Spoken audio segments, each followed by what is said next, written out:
Welcome learners, this is your mentor, teacher and friend here. आप सब लोगों को नवरात्रि की बहुत सारी शुभकामनाएं। आइए अपने टॉपिक पे आते हैं। लास्ट के वीडियो में हम प्रोनाउन चैप्टर को डिस्कस कर रहे थे। अगर आपने प्लेलिस्ट में उनको नहीं देखा हो तो जाकर के देख सकते हैं। और आज का जो टॉपिक है वो है यूज़ ऑफ रिलेटिव प्रोनाउंस। जो रिलेटिव प्रोनाउंस होते हैं उनका हम यूज़ किस तरीके से करते हैं, कौन कौन से होते हैं वो वर्ड्स, उनका भी जिक्र हम आज देखेंगे। ओके, स्टार्ट करते हैं।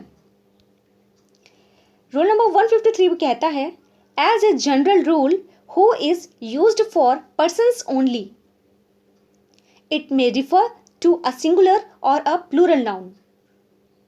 जो हु वर्ड होता है, हु, ये भी रिलेटिव प्रोनाउन के रूप में काम करता है।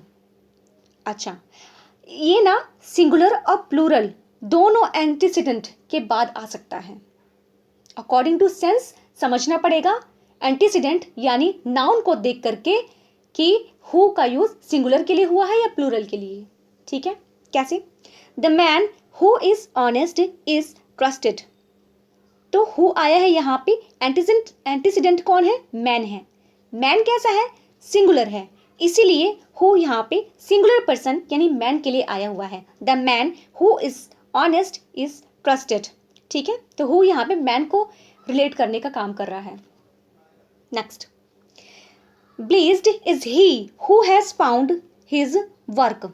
ब्लेस्ड इज ही, हु यहाँ पे रिलेटिव प्रोनाउन के जैसे काम कर रहा है और किसको रिलेट कर रहा है?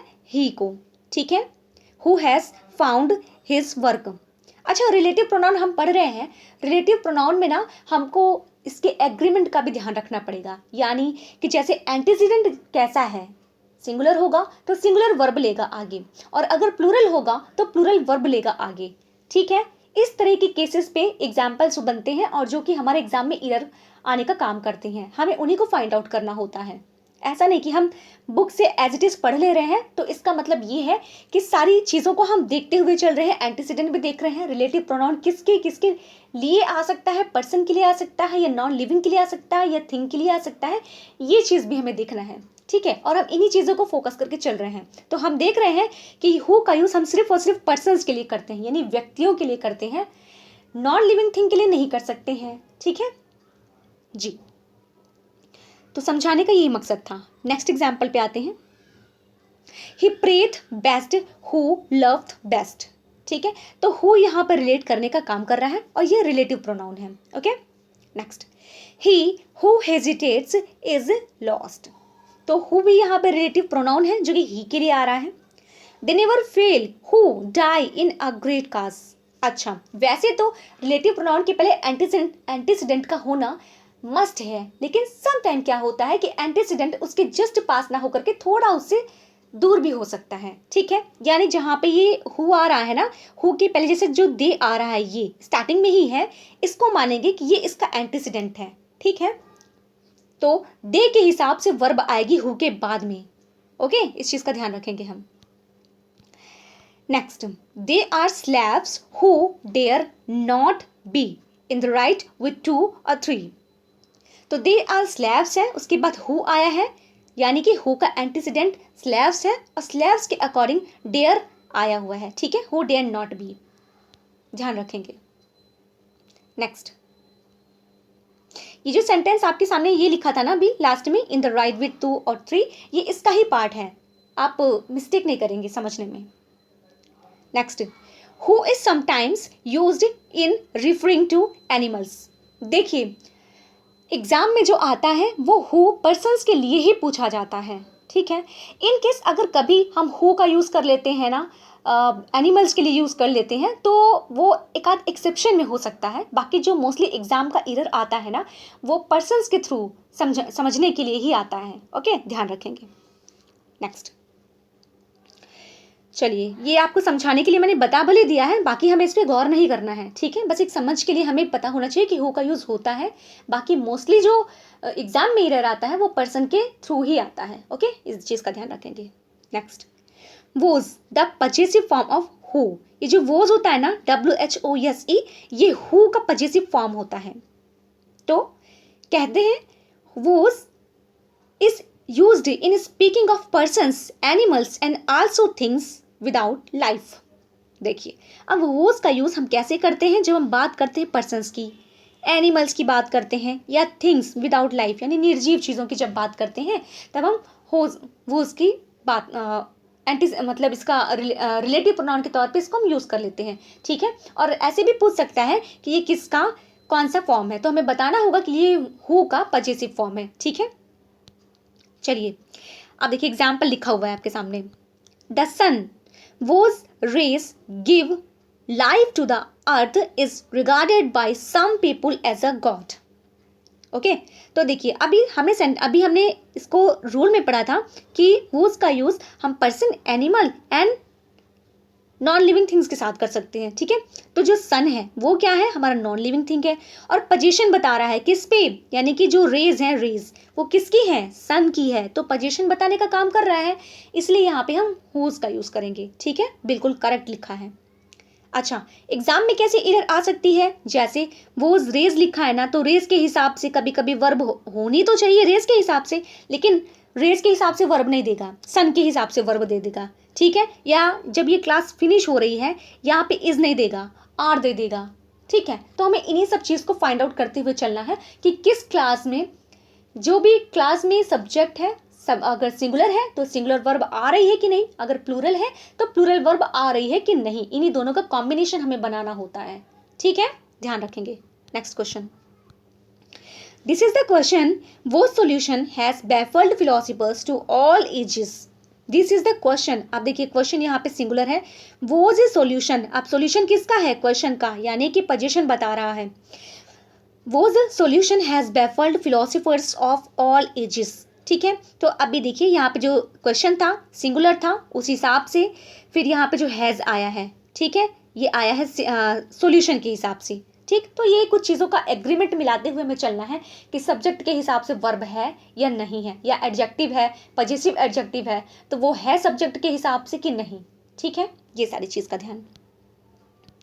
ओके, क्या आगे क्या समझा रहे हैं, more properly this is the question the solution of which has baffled philosopher of all ages. अच्छा, ये बता रहे हैं ना यहाँ पे कि समटाइम्स ऐसा होता है कि हम वो जहाँ पे यूज करते हैं ना, उसको अगर हम एक्सपेंड फॉर्म में लिखेंगे तो हम ऑफ विच का भी यूज कर सकते हैं, ठीक है। बस उसका स्ट्रक्चर थोड़ा सा चेंज होगा, बाकी सेंस वो सेम देगा, okay, right. Okay, rule number 154 कह रहा है which is used for things without life and for animals it may refer to a singular और प्लूरल नाउन। ओके, तो अभी तक हमने पढ़ा था हु का यूज पढ़ लिया, वोस का यूज पढ़ लिया, अब पढ़ रहे हैं हम विच का यूज, ठीक है। तो किसके साथ कर सकते हैं इनका यूज हम, थिंग्स विदाउट लाइफ, जिनमें जान ना हो, निर्जीव चीज, और या फिर एनिमल्स के साथ भी कर सकते हैं, लेकिन एनिमल्स तो लिविंग है, ये ध्यान रखना है, ओके।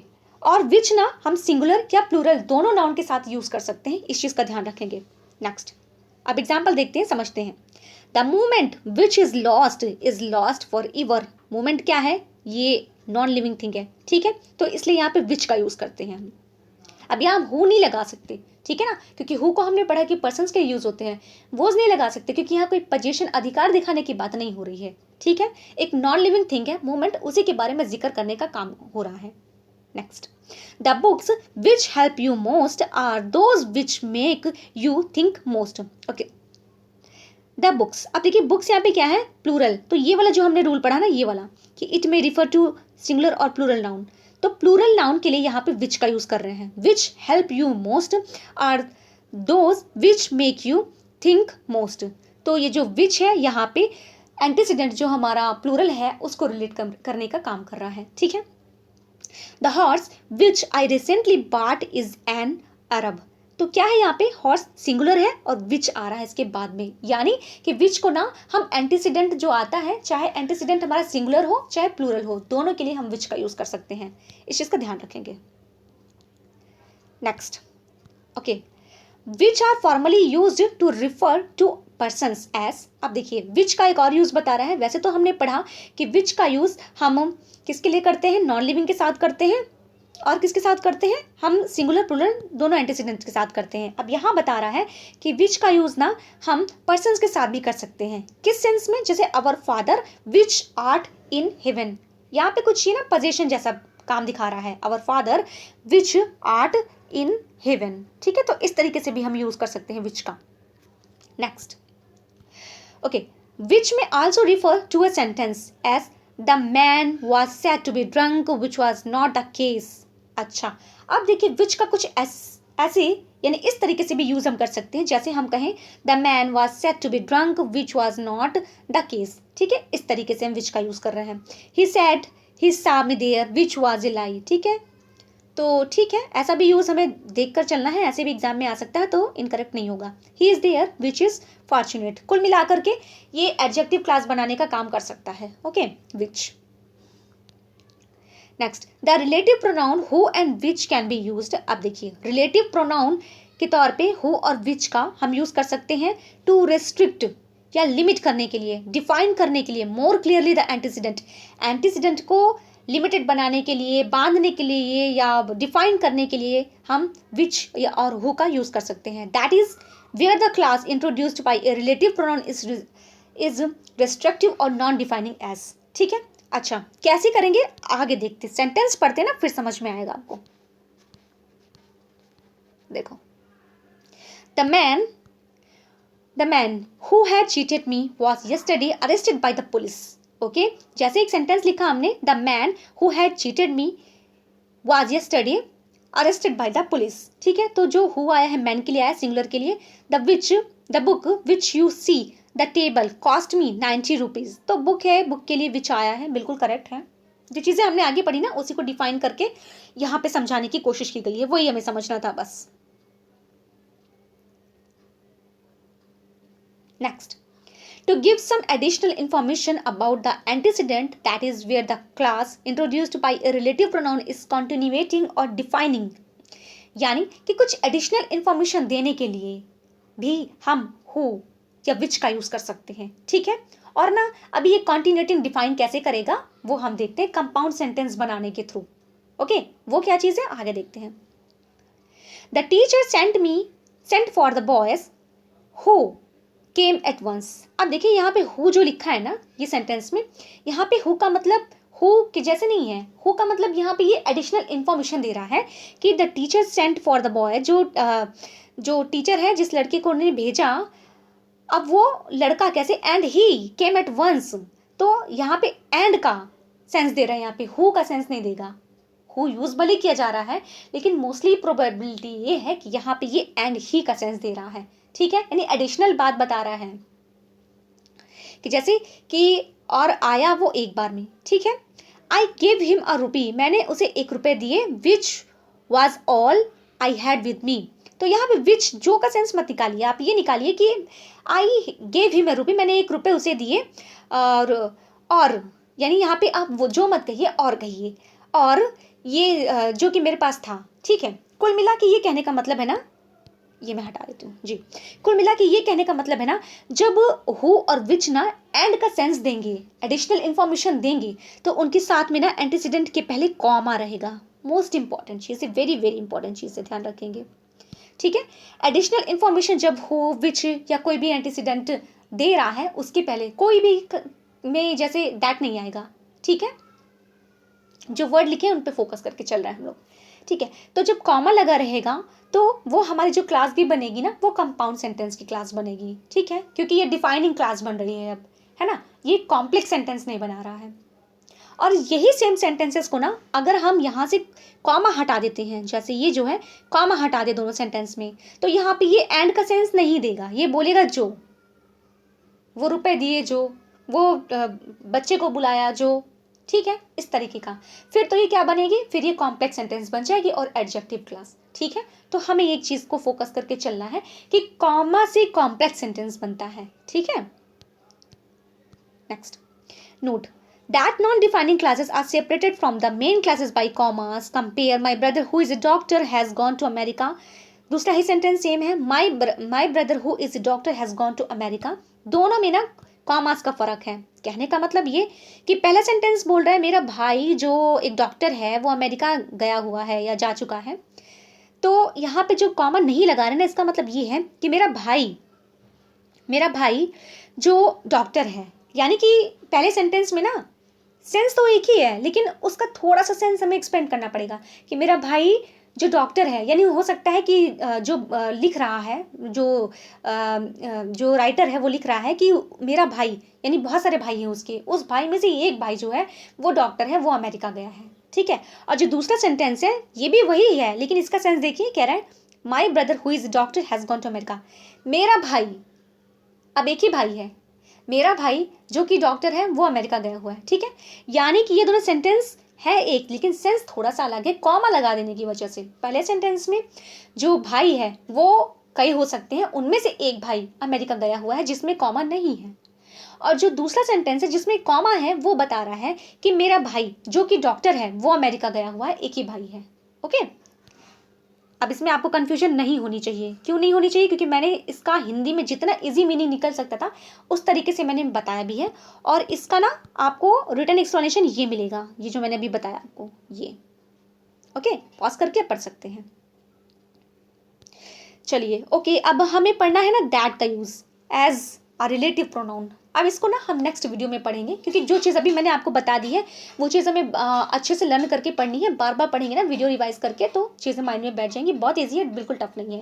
दैट का यूज़ है, थोड़ा लेंदी है, इसलिए हम इसको नेक्स्ट वीडियो में पढ़ेंगे। ओके, वीडियो कैसा लगा मुझे ज़रूर बताया। Thank you so much, bye bye, take care.